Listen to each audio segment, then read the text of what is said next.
Hey, Jen. Hey. So, social media provides for many realtors a great opportunity to network and to build your sphere of influence. In fact, it's one of the best ways to reach today and tomorrow's consumer. However, we must always remember our code of ethics and adhere to the rules governing our industry.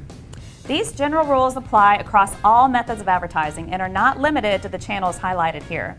Here are 10 ways to keep you and your broker out of trouble when using social media. Number 1, the code of ethics requires you to be honest and truthful in your real estate communications and to portray a true picture in advertising and marketing.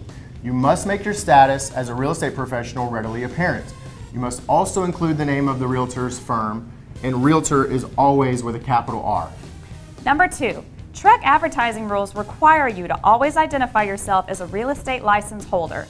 You can identify yourself as a real estate license holder by using the terms broker, agent, and realty. You must also include the name of your broker in all advertisements. This includes advertising through social media. This is through your profile page on all social media sites, as well as when making comments on other posts.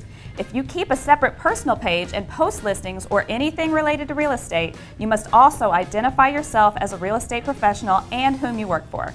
It is better to be safe than sorry. Don't forget to follow the terms of service for each social media platform. When posting your listings, always include the name of your broker and use an identifier. If text space is limited, like Twitter, make sure a link leads the consumer to this information. 3, never post another agent or broker's listing without written permission to do so, and always attribute that listing to the listing broker. Even when sharing a listing, make sure it's crystal clear who the listing broker is at all times. Be sure to check with your local MLS rules as well. Number 4, never impugn or criticize a fellow realtor or broker. Knowingly or recklessly making a false or misleading statement about other real estate professionals, their business, or their business practices is a direct violation of our code. Number 5, never misrepresent a property or community. This includes using Photoshop to the point where the online presentation no longer represents the actual property. If you do so, disclose the degree of Photoshop and make sure those Instagram filters aren't too crazy either. No filters? No filters. Number 6, before posting photos of clients and details of sales or contracts, you should get written permission to do so. Confidentiality is the cornerstone of our fiduciary duties, and details of any transaction should not wind up on Facebook without express permission to do so. Number 7, all content is the intellectual property of the originator. If it's copied without the other party's permission, it's plagiarism, pure and simple. You can use quotations periodically to highlight quotes from the writings of others, but don't use the content that infringes on third-party rights. Number 8, all photos displayed must be the intellectual property of the agent unless used with the knowledge and permission of the owner. Otherwise, you risk violating the code, copyright law, and possibly your local MLS rules.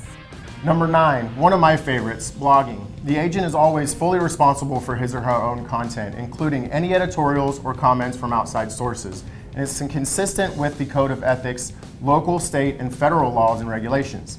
The agent must also include the necessary disclaimers as required by TREC and their broker. If you are using text or messaging sites like Facebook Messenger or Snapchat to Did you say Snapchat? Yeah. To communicate with clients, please remember that you will need to keep a record of all communications. Since Snapchat dialogue is not available long-term, this may not be a good avenue for transaction communication. And just remember to play nice, obey the golden rule, act professional at all times, and have fun. Finally, brokers, NAR has created a social media usage policy as a guideline. If you do not have a policy in place, make sure you do so.